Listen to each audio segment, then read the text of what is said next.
Shalom, estudiosos de la Torá, y bienvenidos una vez más a su programa de Un Rudo Despertar Radio, un programa especial para miembros del Club de Patrocinadores. Con ustedes su servidor, Harold Calvo. Me acompaña nuestro hermano Miguel Forero. El día de hoy, hermanos, vamos a dar continuación a lo que viene siendo el estudio semanal de la Parashá, la porción de la Torá que corresponde a esta semana. Sería la Parashá número 43, que lleva por título Masei. Masei. Yo tengo aquí la traducción de esa palabra, de ese término, como jornadas. ¿Ok? Esta parashá, hermanos, es bastante bonita, viene con muchos detalles, podemos rescatar, podemos destacar, y que se prestan para el comentario bíblico. Esta parashá da inicio en Números 33:1 y concluye en Números 36:13. Algo particular de esta parashá es que viene siendo la última porción del libro de Números. Y en esta parashá vamos a ver diferentes temas, aspectos, episodios del pueblo de Israel.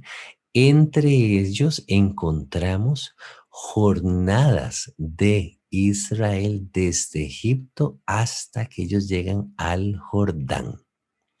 También se nos mencionan ciertos límites y repartición de la tierra de Canaán, a la cual ellos van a estar ingresando.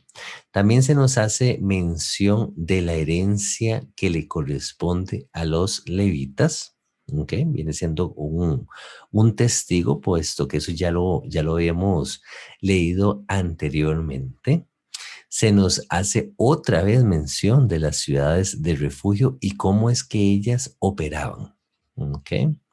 Se nos menciona la ley sobre los testigos y sobre el rescate de personas, así como la ley del casamiento de las herederas. Así que, hermanos, por favor, tomen nota.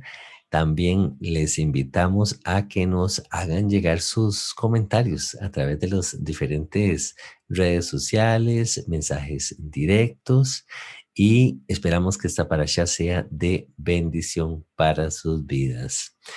Hermano Miguel, shalom, shalom, bienvenido. Gracias, Harold. Un saludo para todos.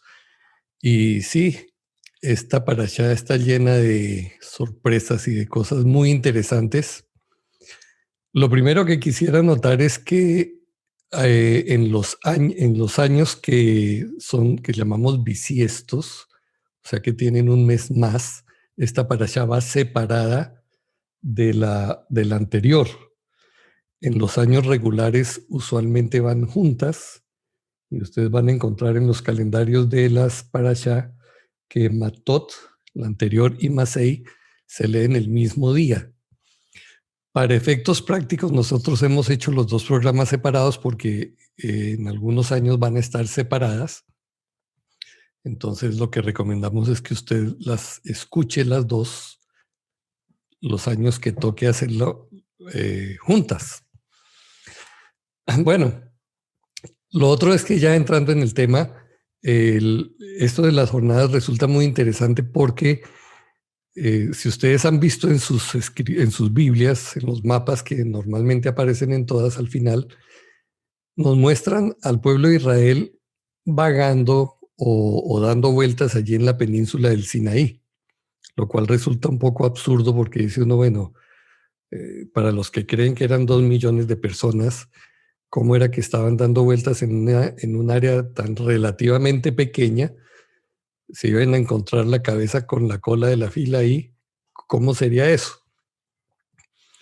Y la verdad es que todos estos puntos que se mencionan, todos esos lugares que se mencionan en ese capítulo no son claramente identificables. Entonces, lo que se ha sugerido por algunas evidencias arqueológicas que hay de las huellas de aquellos piecitos que se han encontrado en toda la península arábica, es que muy probablemente el pueblo no estuvo ahí en la península del Sinaí dando vueltas, sino que salieron a lo largo de todo lo que conocemos hoy como Arabia Saudita y rodearon toda esa península hasta la parte de abajo, dar la vuelta a lo que hoy son los otros países del Como decir hasta Yemen, tal vez incluso, Yemen bajando. y Ujú. subiendo allá por el extremo oriental hasta llegar otra vez a la parte de la Tierra Prometida.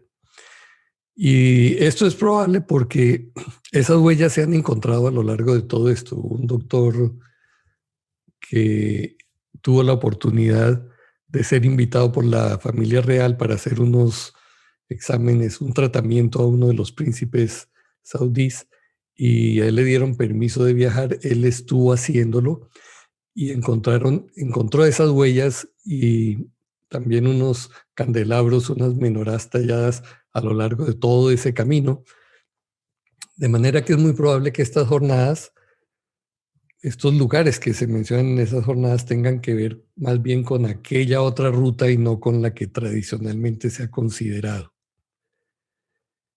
Lo cierto es que Moisés, recibe órdenes explícitas de Jehová para registrar con exactitud esas jornadas, lo cual nos muestra que ellos no estaban vagando perdidos por el desierto, nunca estuvieron perdidos, porque siempre la nube iba delante de ellos, fuera de día, fuera de noche, la columna de fuego, y ellos, su responsabilidad, lo que tenían que hacer era seguir esa nube, seguir esa señal.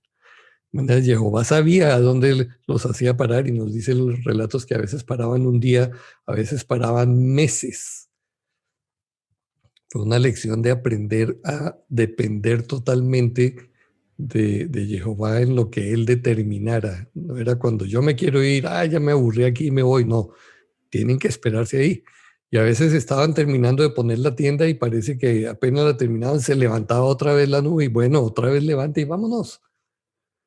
Entonces, me parece que esto es una lección muy bonita porque todos nosotros quisiéramos tener por adelantado el futuro y de eso se trata a propósito el calendario calculado.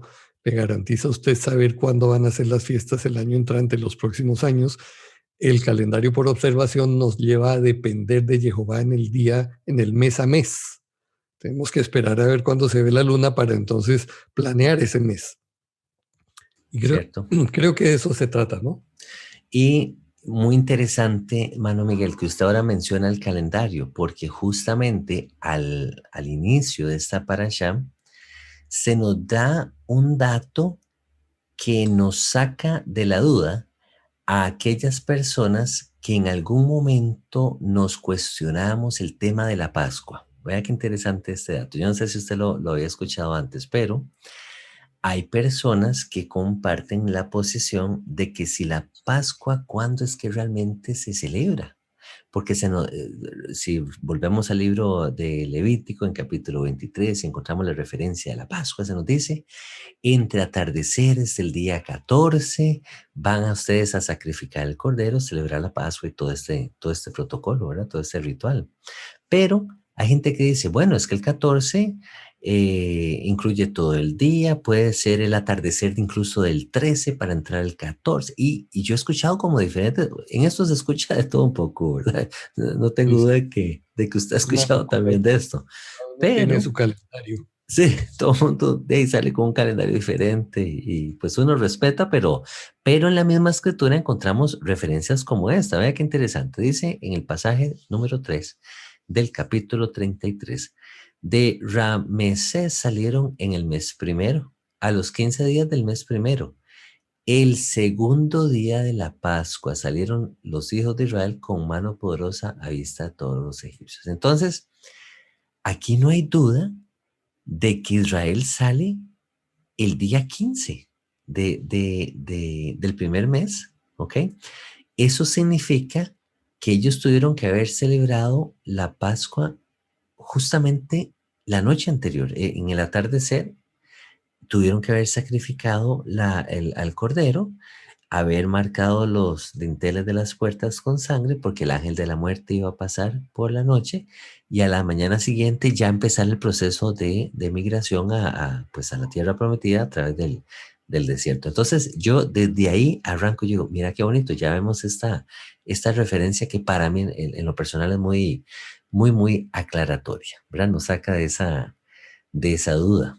Y luego nos encontramos, hermano Miguel, con una referencia que yo digo, qué linda que es la palabra de Jehová, ¿verdad? Esto es una delicia. Cuando uno empieza a estudiar su palabra, empieza a sumergirse en su Torah, se encuentra uno con estas perlas. Y le estoy hablando justamente ahí, despuesito, en el pasaje 9 se nos dice lo siguiente.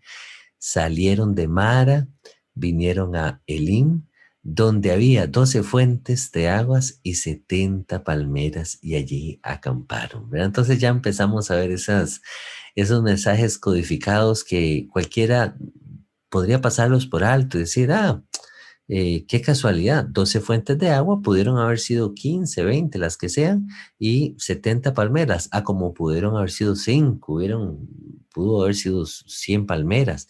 No, la referencia dice específicamente 12 fuentes de aguas y 70 palmeras, ¿verdad? Entonces inmediatamente nuestro cerebro empieza a conectar puntos, decimos, ¿verdad? Y como 12 fuentes de agua. Yo la referencia más cercana que logro ver son las 12 tribus de Israel. No tengo otra salida más que ver las 12 tribus de Israel representadas en esas 12 fuentes de agua que van a traer vida ¿a quién? A 70 palmeras o a las 70 naciones representadas, de acuerdo a lo que contabiliza Génesis 10, las 70 naciones que salieron de Noé, ¿sí? Entonces, qué hermosa referencia podemos encontrar por acá. Por lo menos yo la interpreto de esa manera, hermano Miguel, no sé, en caso suyo si encuentra otra referencia o otro cuadro aquí representado, o simplemente es un dato más que tal vez se nos presenta en las... ¿Qué piensa usted, hermano Miguel? Sí, a mí me parece es muy interesante que el padre no hubiera provisto solamente una fuente, ¿no? Porque uno se imagina, bueno, toda la gente aglomerada allí.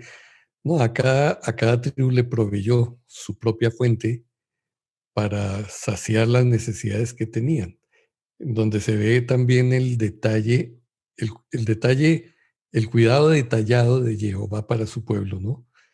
Si bien el pueblo quizás no lo entendió así múltiples veces, pero sí, indudablemente hay conexión entre todos esos números. Como tú dices, es imposible pasar por alto que las cifras porque no pueden ser meras coincidencias. Así Y es es, muy bonito lo que tú dices, ¿no? así es. Y luego se nos da otro dato interesante acerca de la edad en que ya Aarón descansa, ¿verdad? Se nos dice que Aarón muere de 123 años.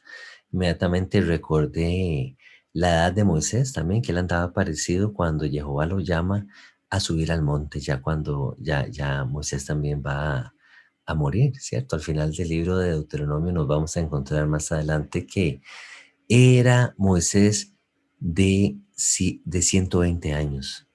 Y Jehová le dijo, sube el monte.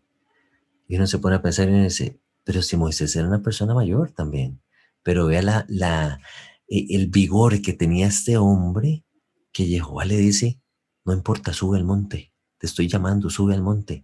Moisés era un hombre fuerte, un hombre entero, que aún así lo está llamando Jehová, no se está muriendo por viejito, como decimos hoy en día, ¿verdad? Es que ya está muy mayor, el señor de tercera edad. No, simplemente Jehová le había puesto una pauta, le había puesto un límite, le había dicho, hasta aquí no vas a entrar a la tierra. Lo mismo ocurre con Aarón, ¿verdad? Se nos había dicho que en las aguas de la rencilla, debido a que no santificaron el nombre de Jehová, Aarón no iba a ingresar a la tierra. ¿Mano Miguel?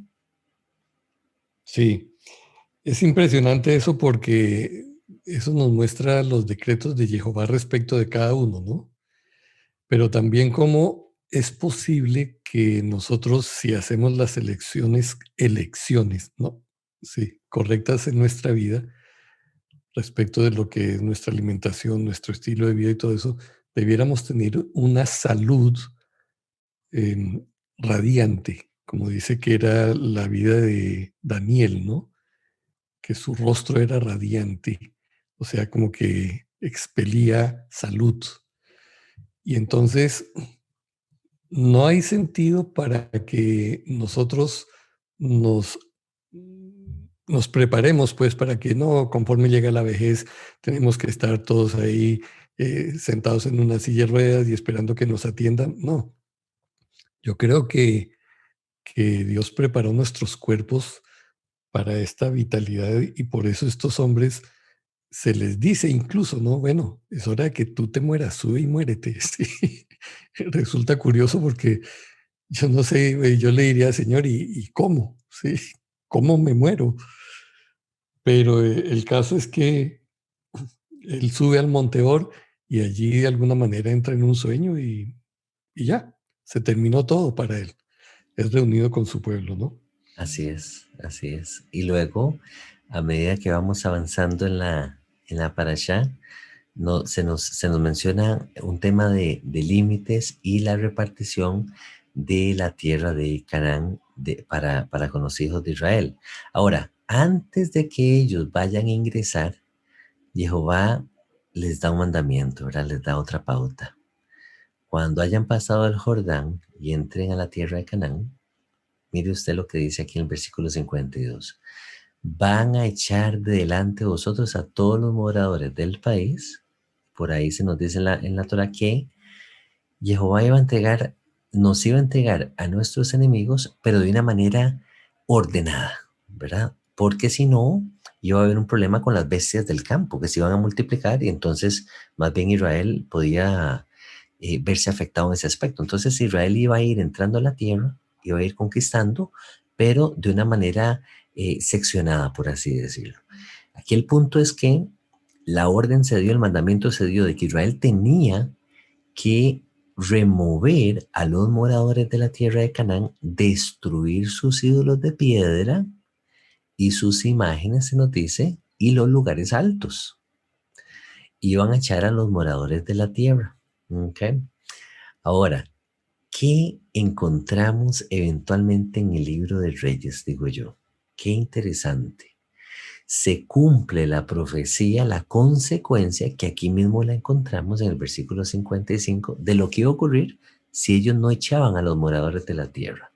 Se nos dice que ellos iban a ser por aguijones en vuestros ojos y por espinas en vuestros costados, y que nos iban a afligir sobre la tierra en que íbamos a habitar. Entonces, bueno, y además de eso dice, además haré a vosotros como yo pensé hacerles a ellos, a causa de la desobediencia del pueblo de Israel, por no haber expulsado a los moradores de la tierra. Mano Miguel, eso es impresionante porque... Sí, aquí, Ujú. aquí surge un asunto controversial que es el que siempre oímos, ¿no? Pero es que Dios es cruel. ¿Cómo así? Si esta gente estaba viviendo allá tranquilamente, las mamás con sus niños, los viejitos y todo, y cómo llegan estos invasores, que así es como nos ven hoy en día los primos árabes, como les dicen algunos. Y entonces llegan y ¿por qué no pactan con ellos para quedarse allí? Tienen que eliminar totalmente todo. Bueno, la razón es que estos pueblos que habitaban en ese lugar estaban adorando demonios, estaban consagrando sus hijos a los demonios, había una cantidad de actividades por las cuales habían contaminado la tierra y por eso la tierra tiene que ser, la gente tiene que ser destruida y la tierra tiene que ser purificada. Hemos visto en otra parte de la Torah que la única manera de limpiar la tierra es esa. Y entonces, eh, pues estos israelitas, nuestros antecesores, tienen que llegar a ese punto para hacerlo, ejecutar el juicio de Dios ¿Qué es lo que vemos a lo largo de la historia? ¿No? Dios utiliza aún contra el mismo pueblo de Israel a otras naciones que van a venir y los van a juzgar para aplicar una disciplina. Entonces vienen los babilonios y vienen los asirios, en otro orden, con ese propósito. En este momento es Israel que está llegando a la tierra de Canaán para ajusticiar a aquellos que seguramente tuvieron tiempo. Recordemos que cuando el padre le da la promesa a Abraham, le dice, todavía no te doy la tierra, porque no ha llegado a su punto la maldad de los cananeos. O sea, yo estoy esperando. No se nos dice en la escritura qué tipo de instrucción les estaba proveyendo Jehová, si era a través del Melech Tzadik, del Melquisedec o de quienes otros, pero si hubo un juicio, podemos estar seguros de que ese pueblo tenía conocimiento de algo que él quebrantó y que los hizo acreedores o merecedores de ese juicio que vino por mano del pueblo de Israel. Entonces no es la crueldad de Dios, no, es la justicia de Dios. Él esperó el tiempo necesario, llegó a su punto la maldad, ya no se puede aguantar más esto, paremos esto. Y es lo que pensamos que ahora estamos a punto de ver otra vez, ¿no? Totalmente de acuerdo, Manuel Miguel. Yo percibo que es muy acertado su comentario porque me hace recordar en los días de Noé ocurre algo muy similar con el diluvio, ¿sí? Hubo una limpia de parte del cielo aquí en la tierra y donde se rescata a Noé y a su familia. En los días de Lot ocurre lo mismo, ¿sí? Lot siendo enviado como un hombre justo en medio de este pueblo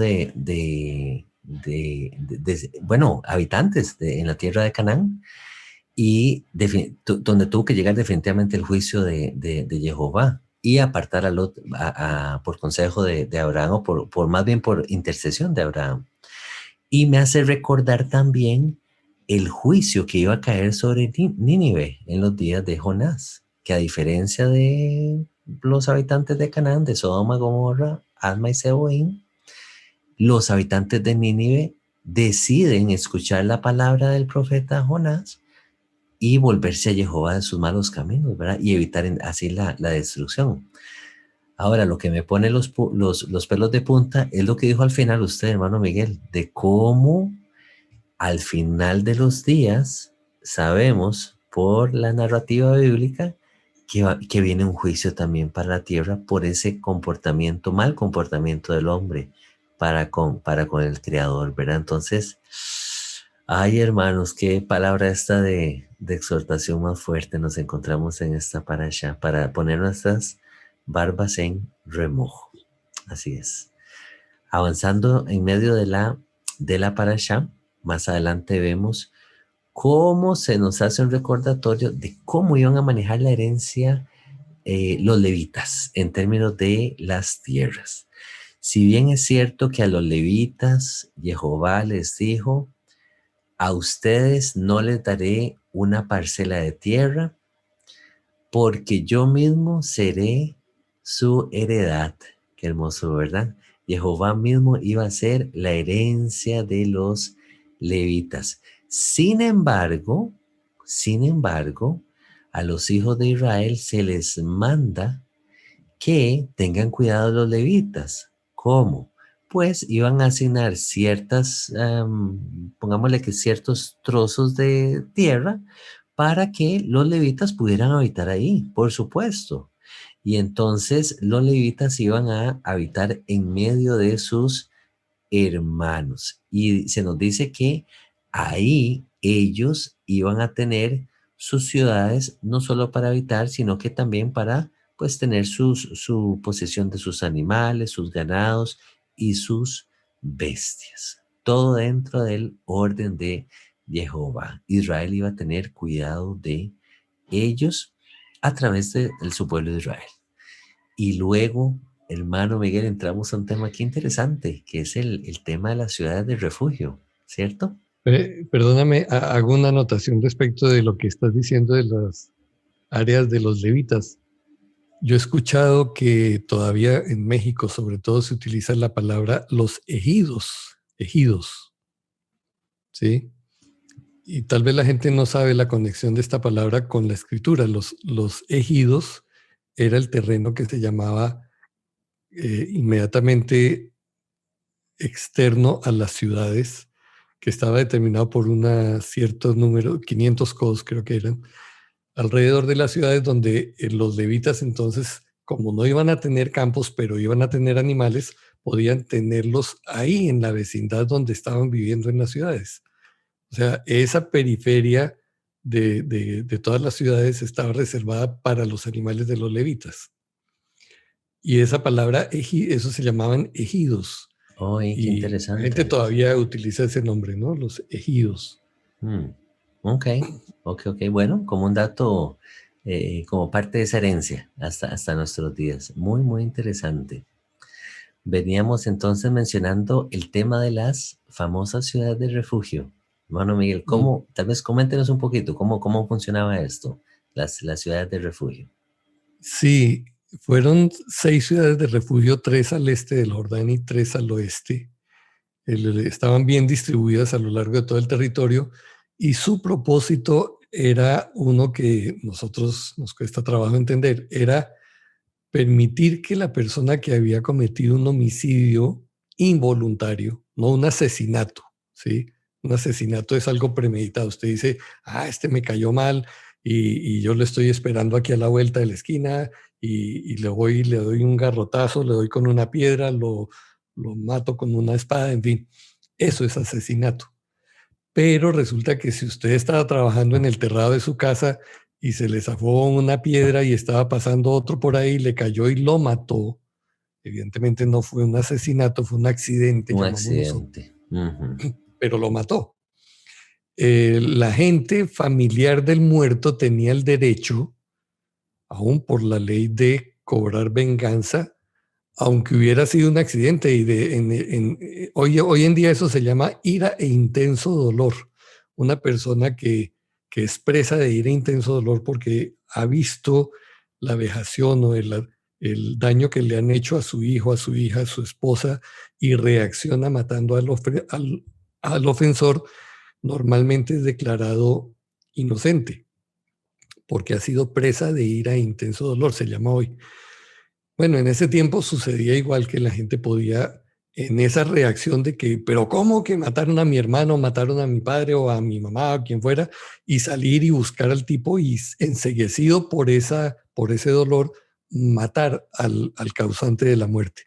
Entonces las ciudades de refugio tenían el propósito de proveerle una protección a esa persona que inocentemente, digamos, había matado al otro. Entonces se podía refugiar allí mientras se hacía un juicio y entonces ya venían los sacerdotes y venía todo el asunto, se investigaba realmente qué pasó y si la persona era realmente culpable le entregaban para ser ejecutada, porque había sido asesinato. Pero si no, la persona tenía que quedarse viviendo en esa ciudad de refugio hasta la muerte del sumo sacerdote en ejercicio. Entonces comprenda, a veces me imagino que a alguno le tocó, bueno, fueron 6 meses nomás, a otro le tocaron 30 años, ¿sí? Porque el sacerdote recién había entrado y mientras esté el sacerdote en ejercicio, el sumo sacerdote, aquel no podría salir de esa ciudad. Ahora, si quería salir, podía hacerlo, no era que estuviera preso. Salía bajo el riesgo de que si lo encuentra el familiar de aquel muerto, le puede dar muerte. Corre el riesgo. Entonces, normalmente lo que sucedía era que la gente que se metía en una ciudad de refugio traía a su familia y comenzaba a desarrollar una actividad totalmente nueva y estaba allí la ciudad por cárcel en cierto sentido, pero era la manera de protegerse de él. Entonces, eh, las cárceles como las conocemos hoy no existían. Estas cárceles que son una carga para el